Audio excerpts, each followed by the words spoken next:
Unfortunately, now the men want revenge, so they hit him anyway before dragging him again. Peter and a bunch of other slaves are transported in a cage as if they were cattle, and through the bars, Peter promises his children one day he'll come back for them as they try to run after him in tears. After a long time spent on the road, they arrive at their new working location, which happens to be the construction of a railroad.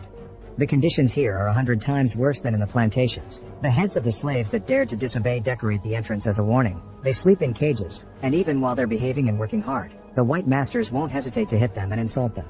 To make matters worse, they quote the Bible to justify their actions. There are also lots of feral dogs around, who are sent after any slave that tries to run away.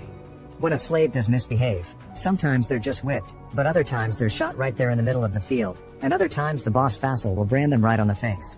Fassel keeps two men as his right hands, Harrington and Knowles, who was also bought as a slave but was chosen to become part of the guards because of his hunting skills. Peter tries his best to behave, but even when he tries to help his friend Gordon when he falls, he gets yelled at for daring to do anything that isn't working.